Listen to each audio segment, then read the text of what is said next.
This is the Doorstep. Sponsored by the Carnegie Council for Ethics in International Affairs. Featuring Nicholas Gvosdev, Tatiana Serafin, and Dhruva Jaishankar. This episode was recorded on July 22nd, 2021. Welcome, everyone, to this next issue of the Doorstep podcast. I'm your co-host, Senior Fellow at the Carnegie Council, Nick Gvosdev. And I'm Tatiana Serafin, also Senior Fellow at Carnegie Council, and so excited today to welcome Dhruva Jaishankar to speak with us about U.S. India relations, an important part of the world that I think needs to get more exposure. He is the executive director of the Observer Research Foundation of America. He has written extensively about Indian policy and U.S.-India relations. A recent article on economic security and diplomacy is something that I want to talk about. He is also the son of India's external affairs minister, and we want to talk about the upcoming meeting of U.S. Secretary Blinken and the increased ties between the U.S. and India, and so many similarities between our two countries. Where are we headed? What's going on? I'd like to start off with, though, looking at the Quad, because what I feel for our audience here, and we try to bring issues of foreign affairs to our readers, to our listeners, as a doorstep issue. This is going to impact your wallet and your pocket. And I do think that this idea of the Quad, this relationship between India, Japan, and Australia and the US is so important and needs to be discussed and talked about. So can you take us, Dhruva, through how was this formed? What is the goal? What does it look like now? Because I think it's changed over the last couple of years. Yes, absolutely. Thanks for having me on. The Quad has actually been the subject of a lot of discussion over the past few months, ever since a summit was held, a virtual summit involving the four leaders of the United States, Japan, Australia, and India. In some ways, the Quad has had a very tortured history. It really started in some ways in 2004 after the big Indian Ocean tsunami. And these four countries kind of organically came together to help coordinate relief efforts for the tsunami. But over time, particularly 2005, 6, 7, there were also shared and growing concerns amongst those countries about China, although there were different levels of concern, some of it economic, political, security concerns as well. And that led to growing cooperation. So the first Quad meeting of those, official meeting of those four countries was held in 2007. And the same year, they held a very large naval exercise in the Indian Ocean region along with Singapore. What happened was, I think, very soon after that, there were changes in government in the four countries, and all of them had their own positive relations with China that they had to keep in mind. And so the Quad kind of dissolved for a while. In the meantime, sort of bilateral and trilateral engagements amongst the four Quad countries intensified and increased. And what actually happened under the Trump administration in 2017 was the Quad met again after 10 years. Since then, we've seen a sort of elevation of the Quad, other additional elements added, the first summit held under the Biden administration this year. And they've added a few more components in addition to the security elements of it. They held another naval exercise last year, but they formed three working groups this year. The three working groups are focused on critical and emerging technologies, on vaccine diplomacy and health cooperation, and on climate change. And that's added, without overly bureaucratizing this new coalition of countries. It is basically created a clearer agenda, and their expectations, I think, that there'll be another Quad summit by the end of this year. Of those areas, tech, COVID, climate change, what do you think is getting the most attention right now, today? I would say the tech is the most important. I would say the vaccine diplomacy is actually the most immediate one. And in fact, the most ambitious Quad initiative involves the distribution of vaccines. So there's already an agreement where US vaccines will be manufactured in India at a large scale by the end of 2021, early 2022. The Japanese would finance it, and Australia would help with the logistics. And this would involve distribution across the Indo-Pacific region of these vaccines. So that is the plans for that already underway. I believe the manufacturing is expected to start by the end of this year. So that in some ways that will be the signature. If we look back and say what is it that the Quad is actually doing, this will be the big signature effort. But over the longer run, I think the critical emerging technology element will be the most important because it has both civilian and military applications. In some ways, this will setting the standards of these critical and emerging technologies, and cooperation here will in some ways define the economies of the future and the areas, particularly the areas of growth in the future on the economic front. And on the security front, this will have important implications for supply chain security, for securing critical infrastructure. I mean, all the latest hacking incidents involving Colonial Pipeline are just a testament to the kinds of concerns that will be more at the forefront in the coming years and decades. I think it's important how you've stressed how this concept of the Quad is shifting away from some of the earlier manifestations, which is, I think, the concern was that from India's perspective, that the United States was seeing India only through what can India do vis-a-vis China, instrumentalizing India as a part of U.S. strategy vis-a-vis China, which of course ignores that India may have interests that align but don't always agree. And I think from the other perspective, from the U.S. side, which was particularly going back to the doorstep questions, there's always been this unease in certain sectors of the U.S. economy that say, look, India is a potential competitor or is a competitor in services in a variety of areas. And this, of course, we've seen this tension in the U.S.-German relationship as well. But what you've laid out here, I think, is interesting because it does finally sort of take some of this discussion of the Quad away from the grand chessboard in the Asia-Pacific basin towards these doorstep issues, which is health, ensuring that a greater number of people are protected against this, and then, of course, future pandemics, because this isn't going to be the last one. The tech security question, you raised the Colonial Pipeline hack, but of course, so many areas where we are dependent on these technologies. And then, of course, supply chains, which I think the last year really brought home at the doorstep level to people the extent to which China is an integral part of supply chains, and then the concern that if the relationship with China gets impacted, how does that impact everything from whether or not you can get a new car because there's no semiconductor chips available for it, or you can't get PPE. And then, of course, India's position to be able to say, look, we can be part of an alternate supply chain with Japan, with Australia, and then with other partners. And so I think the framing of this has changed. What's your sense as to how that is playing out in domestic politics in either country? Do you think that this creates more of a rationale where people don't? Because my read before was that I think many Indians felt that the U.S. attitude was, we're going to fight China to the last Indian, perhaps, and that from the U.S. perspective, it was like TPP. This is the U.S. giving away a lot of things to pursue some grand strategy, but then, of course, I'm going to be out of a job and the factory is going to close in my hometown, so I don't see a benefit from this. So are you seeing any kind of shift in attitudes or a sense that this is a better way to ground the Quad? Right. I would, obviously it's great to have a diverse agenda, and I think that obviously they reflect the priorities of the four governments at the moment.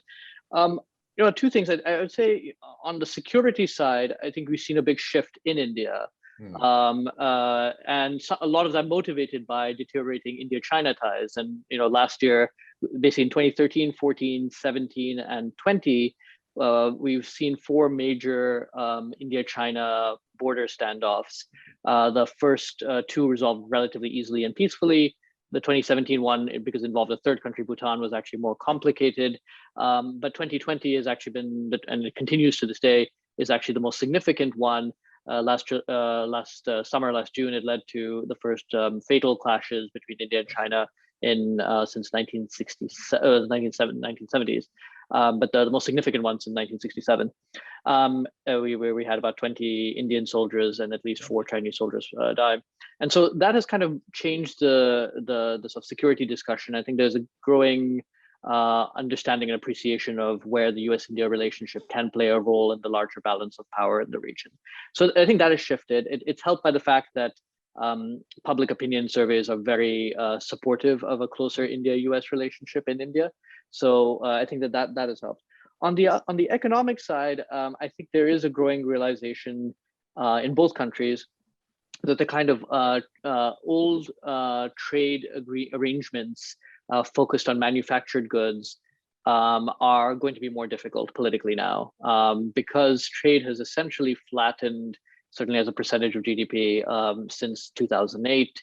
In some ways, the pie isn't growing as much anymore. China is not sort of, we haven't seen a sort of organic flow away from China to other manufacturing centers, with a few exceptions. And so suddenly this has become a question of jobs. It's become, and there is concern. And the US and India have the first and third largest trade deficits of any country, current account deficits, the UK being the second. And so both are sort of net importing countries. And that makes it even doubly hard to concede to make trade concessions of any kind. So I think the idea of a sort of trade agreement of the kind that we saw in the 90s and 2000s, the US doing NAFTA, is going to be a real stretch going forward. And so therefore, I think we'll see more of an emphasis on services trade, on R&D opportunities, on certain critical technologies where both the US could benefit from certain Indian skill sets, and India can benefit from certain access to US technology. So I think those are the areas where I think there is truly, at least in the next few years, true opportunities for forward progress in the US-India relationship. And so something that would benefit both countries, but not really come at the expense of domestic jobs or anything. In fact, it would actually generate more jobs, more value for both countries equally. I am so curious what you said, that the public opinion is supportive of improved US-India relationships. Can you talk more about that polling and that change and why? Yeah, it's quite striking. But since the early 2000s, there has been an overwhelmingly positive sentiment amongst Indian surveys, the few surveys that are conducted in India about attitudes towards other countries. Consistently, India ranks amongst the highest countries in terms of positive views of the United States, and lowest negatives. It has ebbed and flowed, but even after the Iraq War, I think India, Poland, and the Philippines were the only country which had sort of the highest ratings of the US during the war on terror. Even during the Trump years, while there was a dip, it wasn't as significant as it was in many other countries, and it still remains quite robust. The reasons for that, it's unclear we don't really fully know, but I think two things seem to have played a role because there are correlations in other polls that are conducted. One is Indians still see, by and large, the United States as the #1 land of opportunity.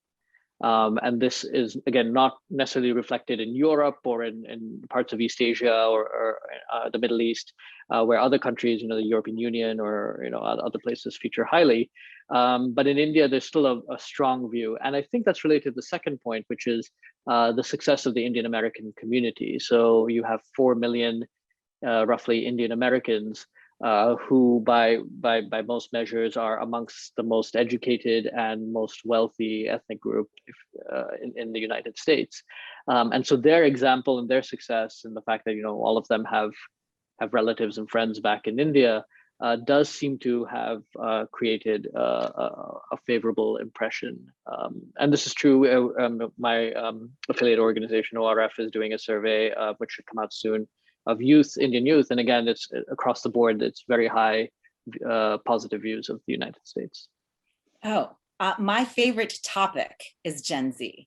My favorite topic. Mm-hmm. Everybody Mm-hmm. here at the Doorstep knows this, because I believe that they are going to drive significant change, significant global change in attitudes, in relationships. Can you give us any sneak peeks on the survey or findings? Or I'm particularly interested in cross-cultural connections between India and US. Sure, I can't speak specifically about the survey. I mean, that was just one of my takeaways. Was just a view of the United States. But I think one thing is quite remarkable: the largest number of people born in any country, anytime in history, will quite possibly be people born in India between 2005 and 7, which is it was the peak of that'll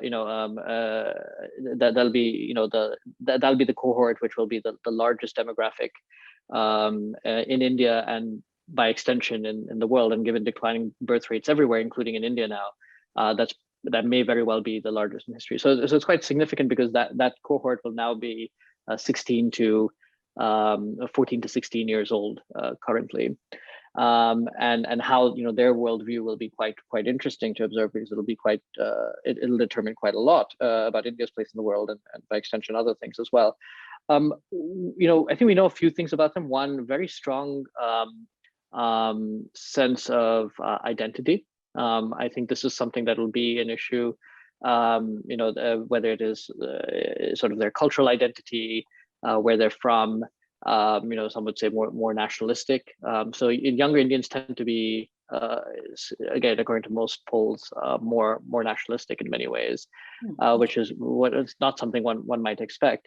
Also very digitally savvy, very connected, more interconnected to the world in some ways than at any time in the past, given the degree of digital penetration.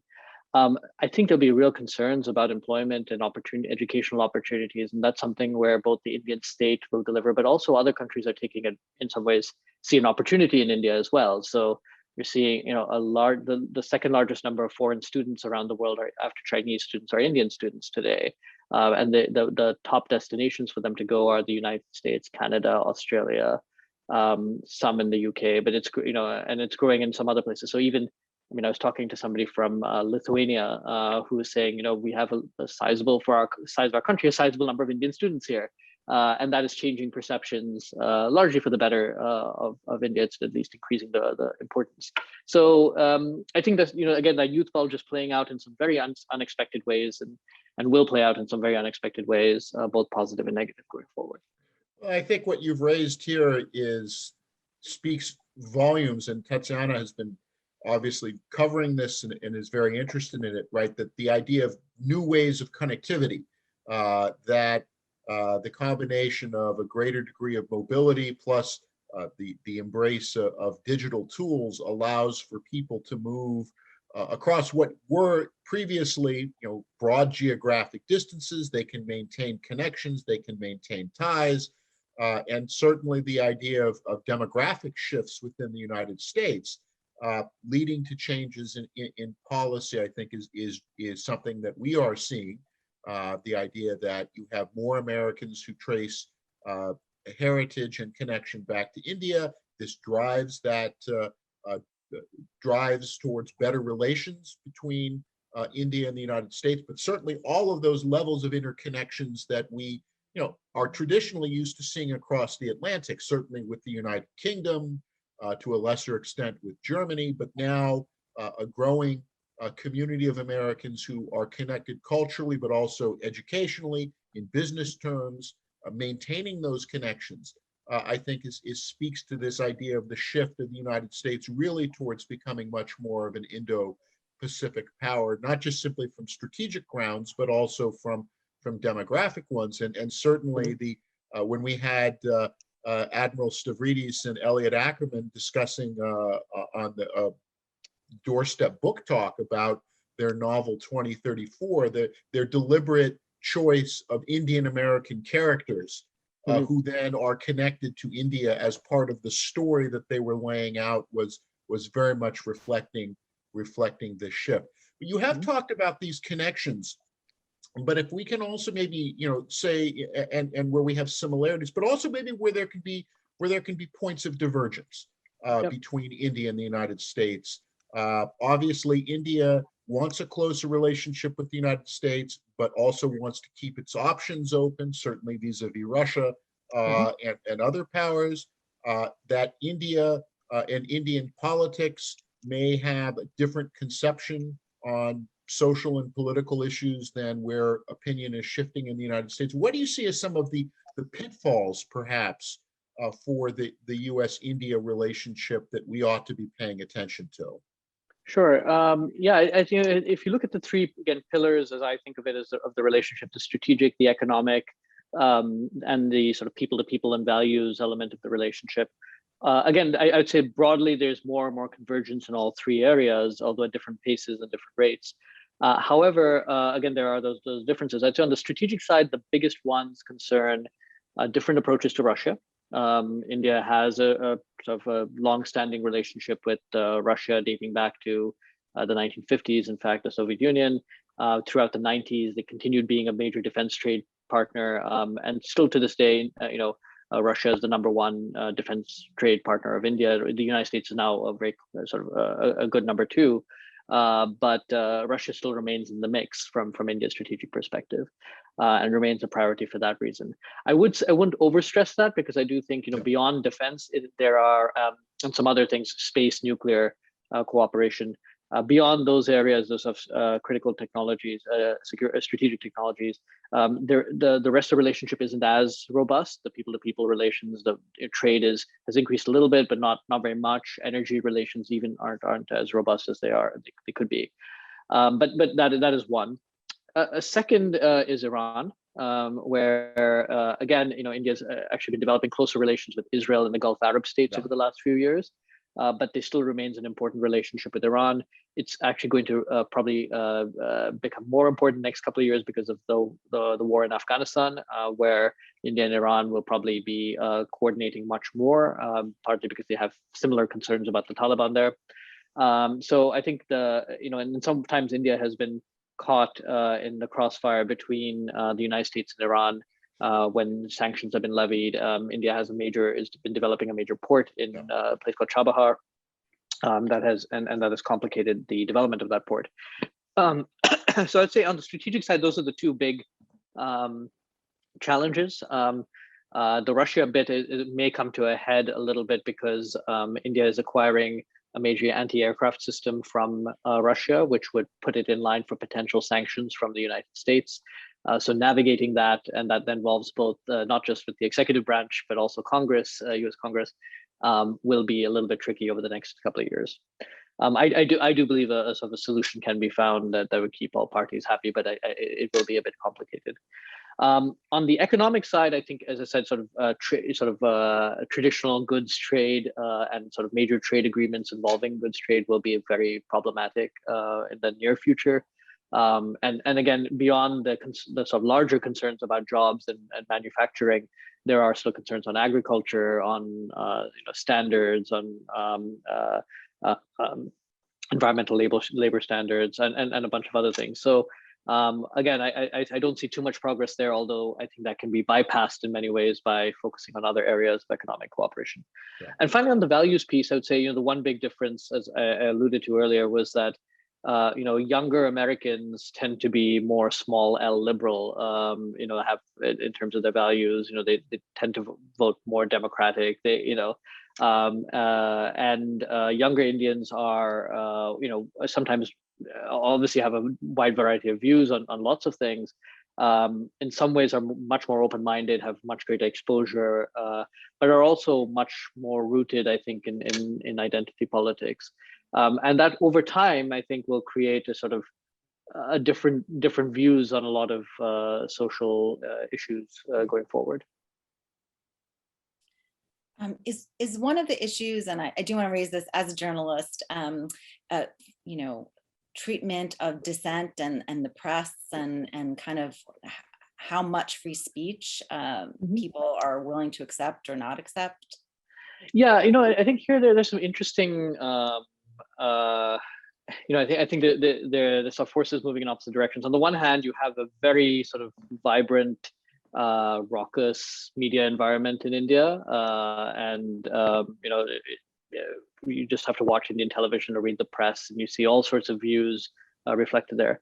On the other hand, it's interesting. The First Amendment of the U.S. Constitution and the First Amendment of the Indian Constitution are almost opposite. One sort of consolidates sort of absolute freedom of speech in the United States. In India, they're legally, and this has been the case since the 1950s. There are sort of there are some limitations as to what constitutes free speech. That has is often open to interpretation as well. I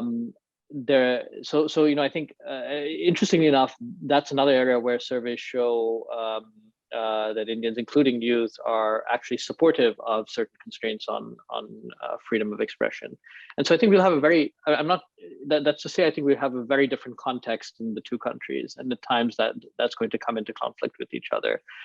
In some ways, the place that's playing out the most is in the online sphere, where on the one hand, people are used to being able to say whatever they want online, sometimes under the cloak of anonymity.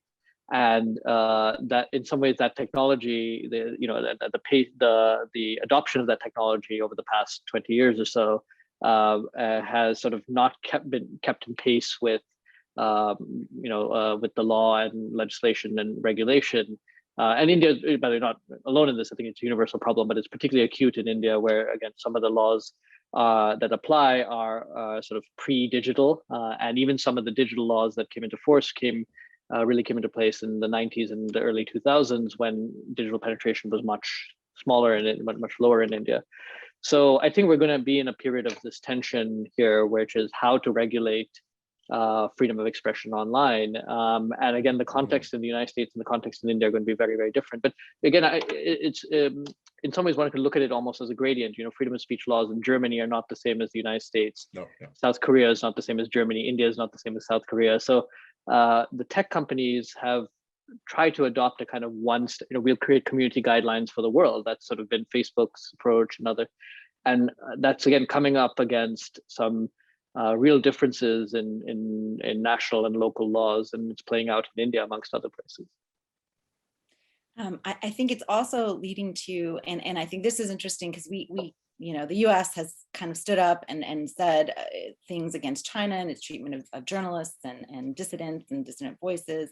And I haven't seen the same kind of the U.S. saying something against India's kind of suppression of some dissident voices. And I wonder if you think, or what you think about that, if that's because we want to focus on creating a better relationship, so we're gonna ignore the things that we might call out other countries doing.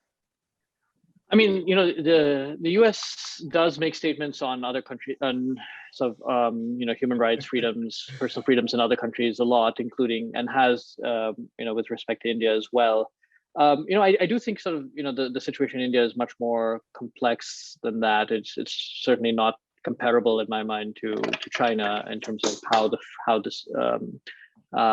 the media is able to operate and so forth.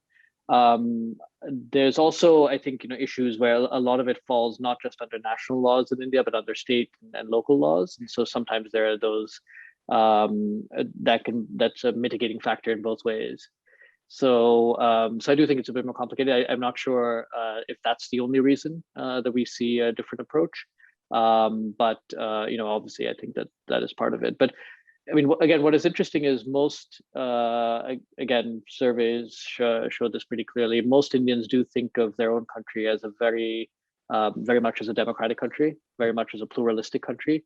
But you also see this, strong support for certain constraints on freedom of expression, strong concerns for state, a role of this for the state in regulating content.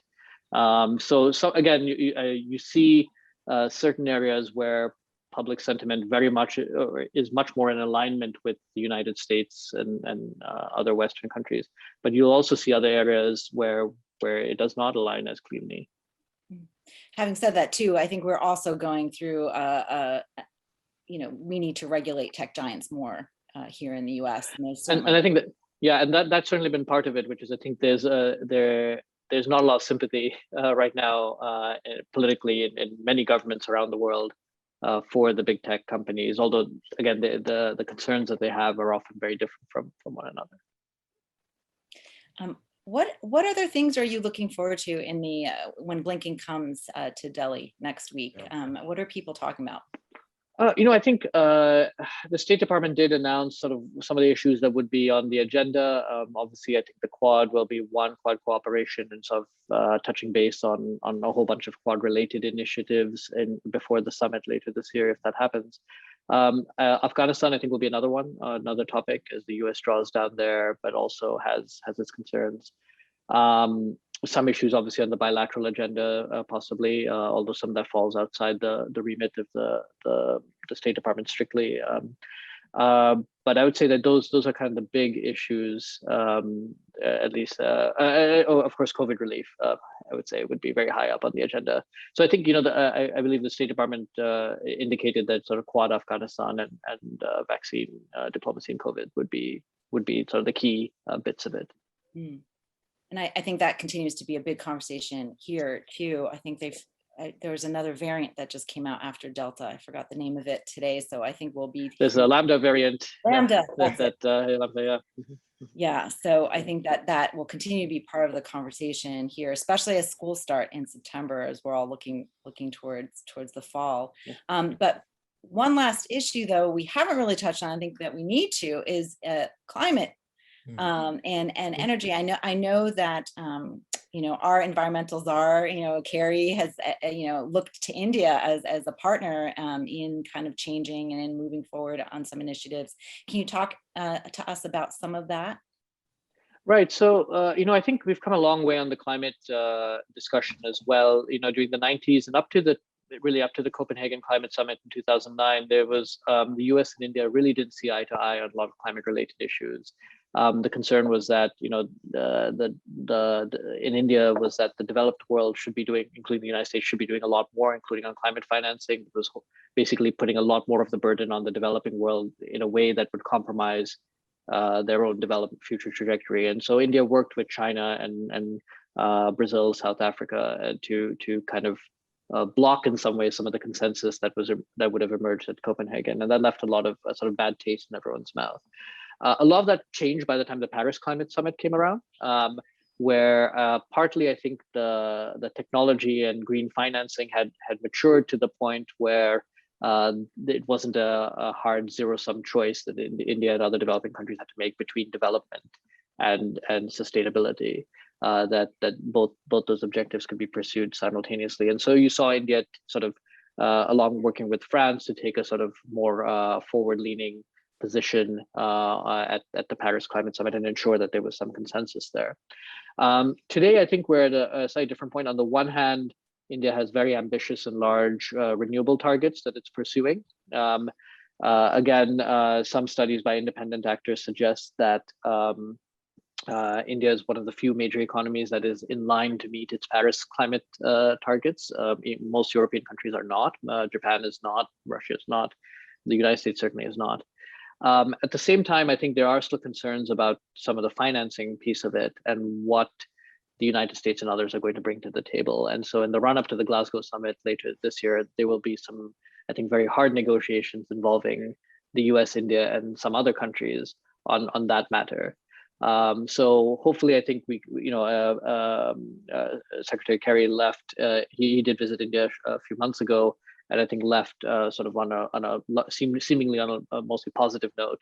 So hopefully, I think we will see a sort of a pathway towards the Glasgow summit that should see some meaningful agreement on the path forward for climate change.